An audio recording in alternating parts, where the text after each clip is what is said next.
Hi friends, welcome to my channel. ನಾನಿವತ್ತು ನಿಮಗೆ ಗೋಧಿ ನುಚ್ಚಿನ ಪಾಯಸ ತೋರಿಸ್ತಾ ಇದ್ದೀನಿ. ನೋಡೋಕ್ಕೆ ತುಂಬ ಚೆನ್ನಾಗಿದೆ ಅಲ್ವಾ? ಹಾಗೆಯೇ ರುಚಿನೂ ಅಷ್ಟೇ ಸಿಕ್ಕಾಪಟ್ಟೆ ಚೆನ್ನಾಗಿತ್ತು. ಬನ್ನಿ, ಈಗ ನಾನು ಗೋಧಿ ನುಚ್ಚಿನ ಪಾಯಸ ಹೇಗೆ ಮಾಡಿದೆ ಅಂತ ನಿಮಗೆ ತೋರಿಸ್ತಾ ಹೋಗ್ತೀನಿ. ಇಲ್ಲಿ ನಾನು ಒಂದು ಬೌಲ್ ಆಗೋಷ್ಟು ಗೋಧಿ ನುಚ್ಚು ತಗೊಂಡಿದ್ದೀನಿ. ಇದು ಎಲ್ಲ ಅಂಗಡಿಗಳಲ್ಲೂ ಸಿಗುತ್ತೆ, ಸೂಪರ್ ಮಾರ್ಕೆಟ್ಗಳಲ್ಲೂ ಸಿಗುತ್ತೆ. ಈಗ ಅದನ್ನು ಚೆನ್ನಾಗಿ ತೊಳೆದು ಕುಕ್ಕರ್ಗೆ ಹಾಕ್ತಾಯಿದ್ದೀನಿ. ಇದನ್ನು ಒಂದು 75% ಅಷ್ಟು ಬೇಯಿಸ್ಕೋಬೇಕು ನೀರಲ್ಲಿ. ನೋಡಿ, ಈಗ ಒಂದು 75% ಅಷ್ಟು ಬೆಂದಿದೆ, ಅಂದರೆ ಮುಕ್ಕಾಲು ಭಾಗ ಅಷ್ಟು ಬೆಂದಿದೆ. ಈಗ ಅದನ್ನು ನಾನು ಒಂದು ಪ್ಯಾನ್ಗೆ ಶಿಫ್ಟ್ ಮಾಡ್ಕೊತಾ ಇದ್ದೀನಿ. ಅದಕ್ಕೆ ಈಗ ಒಂದು ಬೌಲ್ ಅಷ್ಟೇ ಹಾಲು ತಗೊಂಡಿದ್ದೀನಿ. ಹಾಲಲ್ಲಿ ಇನ್ನು ಕಾಲು ಭಾಗ ಬೇಯಿಸ್ಕೋಬೇಕು.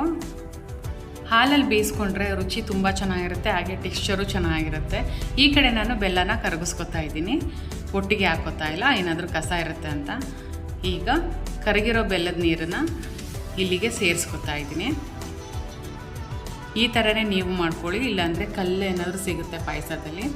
ಈಗ ಒಂದು 2-3 ಸ್ಪೂನು ತುಪ್ಪ ಹಾಕ್ಕೊಂಡಿದ್ದೀನಿ ಪ್ಯಾನ್ಗೆ. ಅದಕ್ಕೆ ಈಗ ನಾನು ಗೋಡಂಬಿ, ದ್ರಾಕ್ಷಿ ಮತ್ತು ಬಾದಾಮನ್ನ ಸಣ್ಣದಾಗಿ ಕಟ್ ಮಾಡಿಕೊಂಡು ಹಾಕ್ಕೋತಾ ಇದ್ದೀನಿ, ಫ್ರೈ ಮಾಡ್ಕೋತಾ ಇದ್ದೀನಿ. ಈ ಥರ ಡ್ರೈ ಫ್ರೂಟ್ಸ್ ಹಾಕೋದ್ರಿಂದ ತುಂಬ ಚೆನ್ನಾಗಿರುತ್ತೆ. ಸ್ವೀಟ್ಸ್ಗೆಲ್ಲ ಆಲ್ಮೋಸ್ಟು ಡ್ರೈ ಫ್ರೂಟ್ಸ್ ತುಂಬ ಚೆನ್ನಾಗಿರುತ್ತೆ. ಈಗ ರೆಡಿಯಾಗಿದೆ. ಈಗ ನಾನು ಪಾಯಸಕ್ಕೆ ಸೇರಿಸ್ಕೊತಾ ಇದ್ದೀನಿ. ಗೋಧಿ ನುಚ್ಚು ಹಾಲಲ್ಲಿ ತುಂಬ ಚೆನ್ನಾಗಿ ಬೆಂದಿದೆ. ಈಗ ಸ್ವಲ್ಪ ಗಟ್ಟಿ ಅನಿಸಿದ್ರೆ ನೀವು ನೀರು ಹಾಕ್ಕೊಳ್ಳಿ.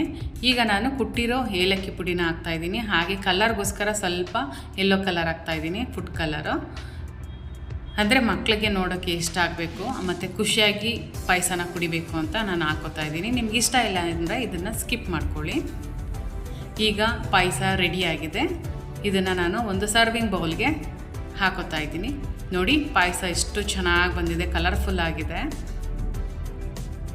ಈ ಥರ ಪಾಯಸನ ನೀವು ಮಾಡಿ ಮನೆಯಲ್ಲಿ ಮಕ್ಕಳು ಕುಡಿ, ತುಂಬ ಇಷ್ಟಪಟ್ಟು ಕುಡಿತಾರೆ, ಎಲ್ಲರೂ ಇಷ್ಟಪಟ್ಟು ಕುಡಿತಾರೆ.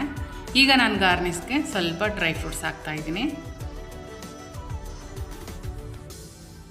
ತುಂಬ ಚೆನ್ನಾಗಿ ಬಂದಿದೆ ಪಾಯಸ.